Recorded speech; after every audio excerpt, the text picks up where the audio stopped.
agreed to. And I give the call to the most honourable member for Riverina. Well, as the member for Hinkler has just pointed out in very explicit detail, this tax on unrealised gains when it comes to farming property is just nonsense.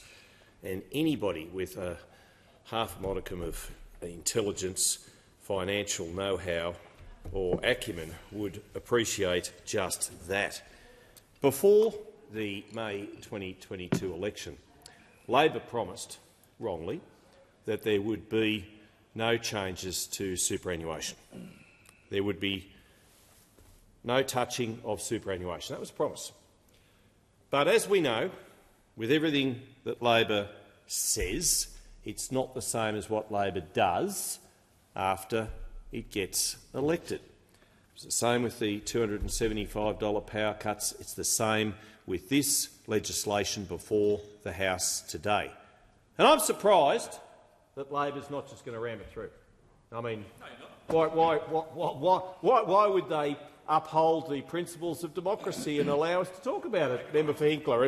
It's a good question I asked the House, because we saw just a few sordid moments ago Labor pushed through the new fuel efficiency standards without allowing members to speak on that debate. We saw last year Labor rushed through, pushed through the appropriations bills, the budget bills of all legislation, without allowing every member of parliament who's elected to this place by the people to the People's House, and they refused to allow them to speak on that bill. And of course, just in the last sitting week of the Senate, the National Digital Identity Bill was pushed through without allowing debate, and many coalition senators wanted to speak on that particular bill but were not permitted.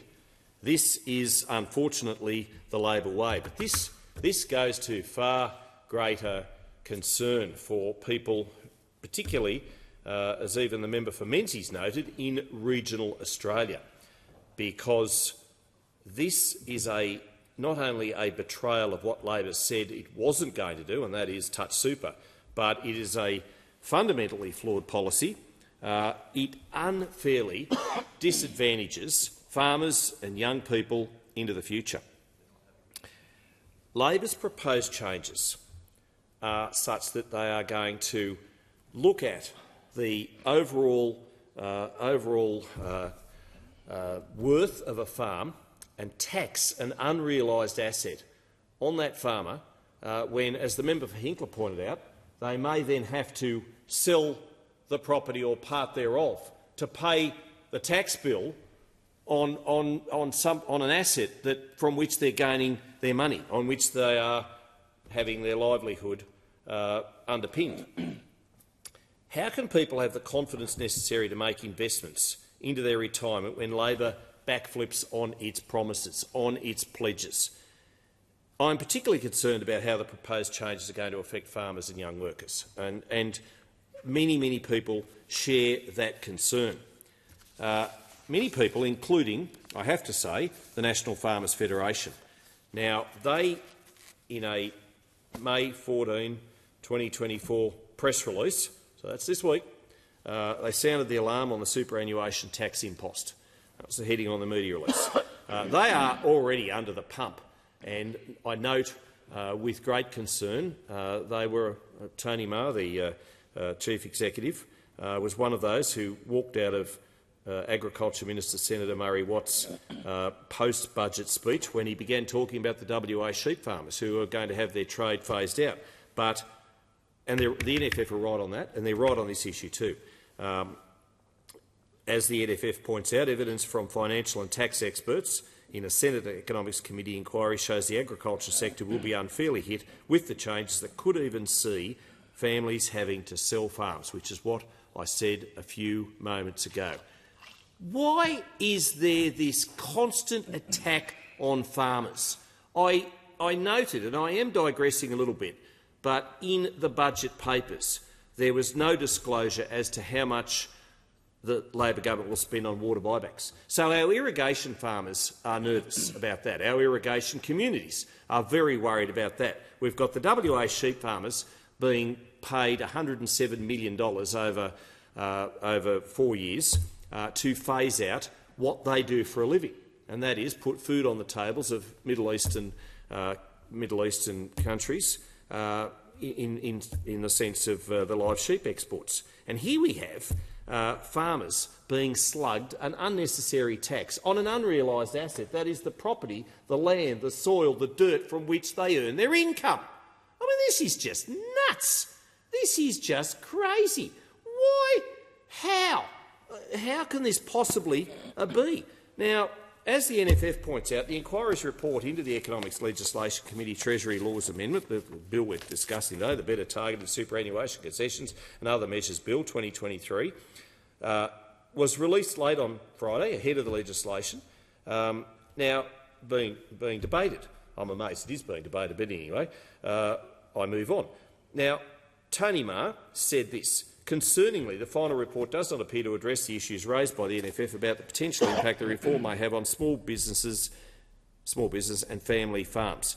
These reforms could be like a sledgehammer to succession planning for family farms. A sledgehammer to succession planning. Now, I remember the late Bill Thompson at Coolum and the work that he did in the Riverina in relation to succession planning, and it's something that's so very important. But how on earth is an accountant, and a good accountant like Mr Thompson was, and others who are doing work in this space, how are they supposed to possibly know how much a farmer's worth if Labor's going to tax the unrealised asset? I mean, this is like stealing something that hasn't even been sold, but it's probably going to have to be sold because of this legislation. Why is Labor so against our farmers? Why is Labor continuing this attack on regional Australia? Why is Labor absolutely bringing, as Tony Marr says, a sledgehammer to the people who provide the food and fibre? And not just here in Australia, but indeed now we're stopping those who want to sell sheep overseas. I don't get it. It just beggars belief. Absolutely beggars belief. Now, Labor brought in a budget the other night. It was a potential re-election budget. Bit of a cash splash here, bit of a cash splash there. But our regional communities won't be hoodwinked by this. They will not be fooled by Labor bringing down, as Tony Marr says, a sledgehammer on their operations, on their activities. As Tony Marr says, in many cases older farmers will hold their farm in a self-managed super fund and lease it to their children, providing both retirement income for them while giving the next generation an opportunity to start farming. We are extremely worried the proposed taxation of unrealised gains on holdings will increase the tax obligations so much farmers will be forced to sell land assets to pay the tax bill. Given high land values and modest cash income generated from farming, this new tax then will represent a significant proportion of a farmer's annual retirement income or even exceed it. This may see farmers left with a terrible choice: sell the farm to meet these new tax obligations or increase their lease rates so much that their own children or grandchildren can't afford it and leave the industry. Is this what Labor wants? Is this what Labor desires? Is this some sort of subversive way that Labor wants to force farmers off the land? It makes you wonder. It truly does. As Tony Marr continued, this is a lose-lose situation, and undoubtedly not what the wider community would expect these reforms intended to deliver.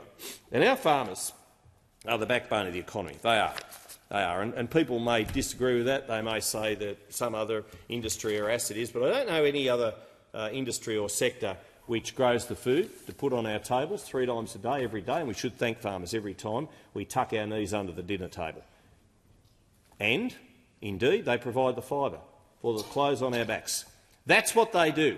But they are not being fairly treated by this Labor government, which never, ever cares about farmers, never, ever worries about their concerns, and has absolutely no idea as to the toils and turmoils and troubles that farmers go through to grow that food and fibre. And in any given decade, farmers will have 3 good seasons, 3 average seasons, 3 terrible seasons, and the other one will take your pick.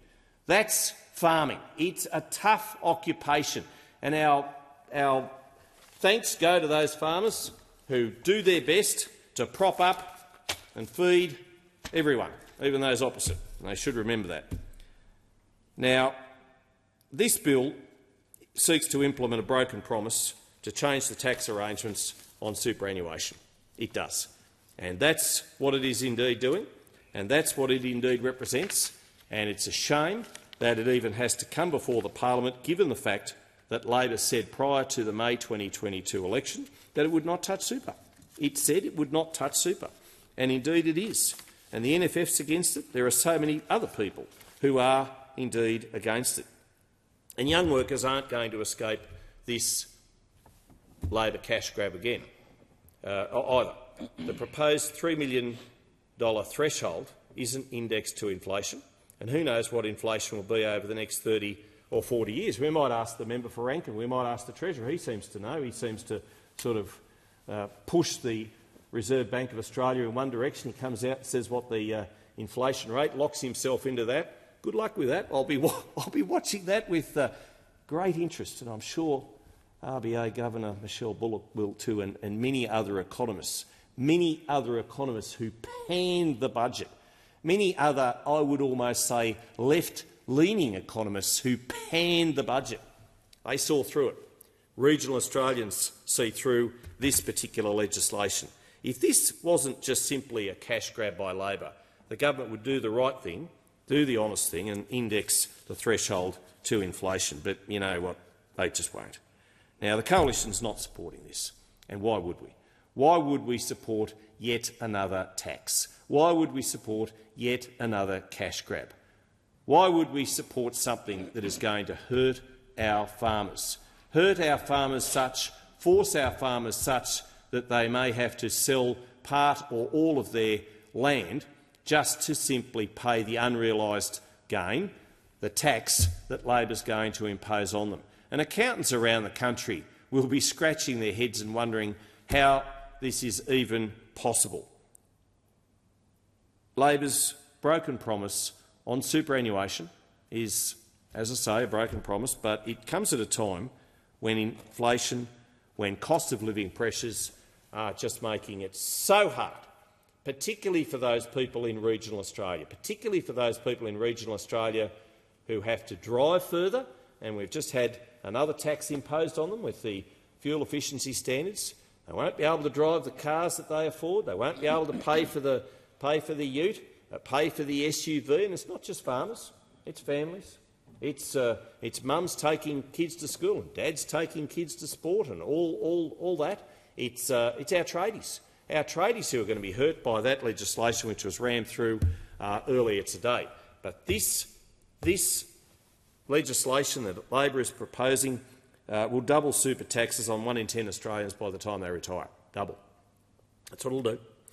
It'll stop companies from offering franking credits to Australian investors, super funds and charities, those volunteer organisations who do so much good for so many Australians. It'll tax, as I said, unrealised capital gains in superannuation, meaning Australian retirees will pay tax on money that they haven't even made yet. What nonsense! Who came up with this idea? What brainiac decided this would be a good idea? Obviously somebody who had never, ever set foot on a farm. Obviously somebody who had never sat around with farmers and talked about how they're going to cope, or how they're going to manage. Hasn't rained for 5 years, but you know, you're going to have to pay an unrealised gain because your property is actually now worth more than it was last year. But you know, there's a tax coming your way. Well, how am I going to pay for that, the farmer would ask. And the farmer would be told, well, that's your choice. Sell off a portion, sell off a paddock of your farm. But you know, the brainiacs in the bureaucracy, they don't care. They don't worry. But they'll still you know, go down to their coffee shop, and they'll still go down to their tapas bar, and they'll still go and eat the food that has been provided by an Australian farmer, while at the same time imposing dumb legislation and giving it to the likes of the member for Rankin, who then brings it into this place to get passed as legislation. It's simply not fair. It's simply not right, but unfortunately it is the Labor way. because that's what Labor stands for. It stands for broken promises, it stands for taxes, and this should be absolutely rejected at every single point of the way. And with that, Deputy Speaker, I ask you to look at the state of the House, and I think a quorum is required.